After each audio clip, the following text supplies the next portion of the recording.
Second যেটা হলো আওয়ামী লীগের সঙ্গে বন্ধুত্ব হওয়ার দ্বিতীয় সম্ভাবনাটা আছে জামাতের, একেবারে জামাতের।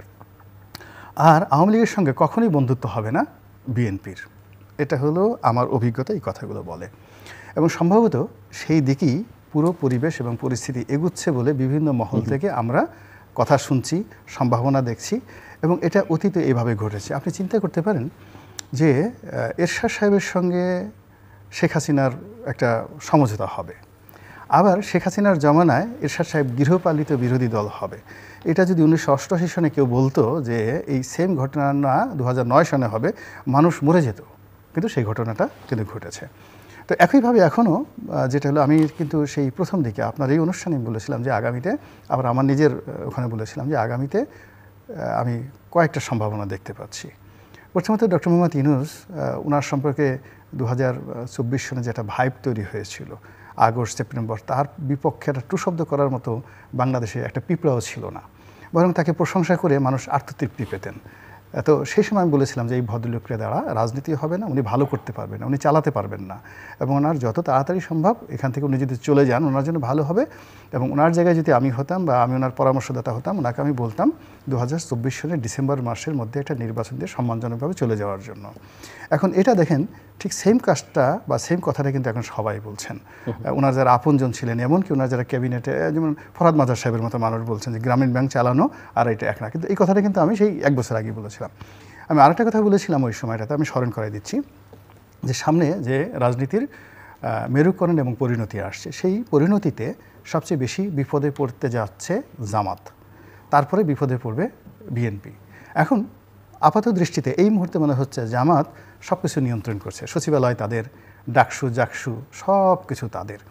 কিন্তু বাস্তবতা হলো যে জামাতের যে নেতৃত্ব এই মুহূর্তে আমরা ফ্রন্ট লাইনে দেখছি, আমাদের প্রচলিত রাজনীতিতে যারা প্রথম জেনারেশন, মির্জা ফখরুল বলেন, মির্জা আব্বাস বলেন, এদেরকে যদি আপনি প্রথম জেনারেশন ধরেন, তাহলে তৃতীয় জেনারেশনের রাজনীতিবিদ হলেন জামাতের আমির, আর চতুর্থ জেনারেশনের যাকে বলা হয় জেনারেশন হলেন জনাব শিশির মনির বা ডক্টর মাসুদ, ওনাদের মতো লোকজন। ফলে কি হলো, তারা ক্ষমতার দিক থেকে, রয়্যালিটির দিক থেকে, পাওয়ারের দিক থেকে প্রথম জেনারেশনের ক্ষমতা ভোগ করছে, কিন্তু তাদের মেশিন হলো চতুর্থ জেনারেশনের। ফলে কি হলো দেখুন, অপারেটিং মেশিন চতুর্থ জেনারেশনের।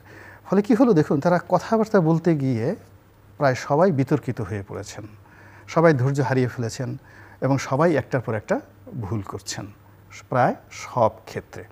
তারা কোনো নেগোসিয়েশন করতে পারছেন না, কোনো বন্ধুত্ব তৈরি করতে পারছেন না, বন্ধুত্ব রক্ষা করতে পারছেন না। মানে দেখা গেল যে আসলে আপনার হাতে অনেক ক্ষমতা, ফ্র্যাঙ্কেনস্টাইনের একটা দানবের মতো আপনার ক্ষমতা হয়ে গেছে, কিন্তু ওটা পরিচালনা করার জন্য যে সফটওয়্যার দরকার, যে অপারেটর দরকার, যে পরিবেশ দরকার, যে ক্ষেত্র দরকার, অধিক্ষেত্র দরকার, সেই জিনিসগুলো নাই। যেমন জামাত মনে করছে যে সে তার নারী কর্মীদেরকে দিয়া আল্লাহ রাসূলের কথাবার্তা বলে সে ভোটের মাঠে নারী ভোটারদেরকে এবং অপেক্ষাকৃত তরুণ ভোটার যারা স্কুলে পড়ে, কলেজে পড়ে, ফার্স্ট ভোটার হলো, মায়ের বয়সে একজন লোক যখন মাথায় হাত বলিয়ে লা ইলাহা ইল্লাল্লাহু মুহাম্মাদুর রাসূলুল্লাহ, আল্লাহর নামে ভোটটা দিও বাবা, আমি তোমার জন্য অনেক দোয়া করবো, কোরআন শরীফ পড়ে তোমার জন্য দোয়া করবো, এতে বোধহয় ভোট হয়ে যাবে। কিন্তু এটা যে ভোট হয় না, এটা জামাত এখনও পর্যন্ত বুঝতে পারছে না, নাম্বার 1। নাম্বার 2 হলো জামাতের রাজনীতির যে কতগুলো ন্যারেটিভ রয়েছে, যেগুলো কখনোই গত এই স্বাধীনতার পরে আজ অবধি বাংলাদেশে ওইভাবে খোলামেলা আলোচনা করা হয়নি। বাংলাদেশের মানুষ কখনোই জানতো না ইবনে তাইমিয়া কে, তাকে নিয়ে আলোচনা হতো না। ইবনে তাইমিয়ার সঙ্গে জামাতের সম্পর্কটা কী, মুসলিম ব্রাদারহুডের সঙ্গে তার সম্পর্ক কী, হাসান আল বান্না কেন ফেল করলেন, সৈয়দ কুতুব, মুসলিম ব্রাদারহুডের সৈয়দ কুতুব কী করে মিশরে তিনি একটা সামরিক অভ্যুত্থান ঘটালেন, এবং সেই অভ্যুত্থানে যে নাসেরকে তিনি ক্ষমতা আনলেন, সেই নাসের কেন তাকে ফাঁসিতে লটকালো, সৈয়দ কুতুবকে। আবার আনোয়ার সাদাতকে কেন মেরে ফেলা হলো, একেবারে সর্বশেষ মুরসি, তিনি ক্ষমতা আসার পরে 1 বছর কেন টিকতে পারলেন না। এই বিষয়গুলো কখনো আলোচিত হয়নি। এই বিষয়গুলো এখন এত চমৎকারভাবে আলোচনা করা হচ্ছে সামাজিক মাধ্যমে, যেটা যারা এই ধর্মকেন্দ্রিক বা ধর্মভিত্তিক রাজনীতি করেন তাদের কাছে জামাত এখন এতটা স্পর্শকাতর এবং এতটা খারাপ অবস্থার মধ্যে পড়েছে, যেটা জামাত কখনোই পড়েনি এই মানে তাদের বাড়াবাড়ি করার কারণে। আবার ধরুন ভারতবর্ষে জামাতের ভূমিকা, পাকিস্তানে জামাতের ভূমিকা, 1971-এ জামাতের ভূমিকা, ইয়াহিয়া সরকারের জামাতের ভূমিকা, এবং তাদের অতীত ভূমিকা এবং তারা বিএনপির সাথে কী করেছে, আওয়ামী লীগের সাথে কী করেছে, প্রায় প্রতিটি জিনিস পুঙ্খানুপুঙ্খভাবে এখন যেভাবে আলোচনায় আসছে, এটা কিন্তু আগে সেভাবে আলোচনা আসেনি। জামাত বলতে সহজ সরল একজন মানুষ দাঁড়িয়ে আছে, টুপি আছে, আল্লাহ রাসূলের নাম বলে ধর্মভিত্তিক একটা রাজনীতি করতে চায়, তারা ক্ষমতা আসলে হযরত উমরের মতো একটা শাসন ব্যবস্থা চালু করতে চায়, এরকম একটা সাধারণ ন্যারেটিভ ধর্মপ্রাণ মানুষের মধ্যে যে আবেগ তৈরি করে ফেলেছিল গত 1 বছরে, এখন সেটা অ্যাবসলিউটলি জামাতকে যেভাবে এক্সরে করা হচ্ছে, জামাতকে যেভাবে আপনার 3D ডাইমেনশনে তাদের স্ক্যানিং করা হচ্ছে, সিটি স্ক্যান করা হচ্ছে, তার ফলে তাদের অর্থের উৎস, তাদের মানসিকতা, তাদের রাজনৈতিক চরিত্র, তাদের গোপন যত রকম কথাবার্তা, এভরিথিং। আপনি যে দেখুন 5,000 মানে ইসলামী ব্যাংকের কর্মকর্তা, তাদেরকে মুহূর্তের মধ্যে স্যাক করে দেওয়া হলো।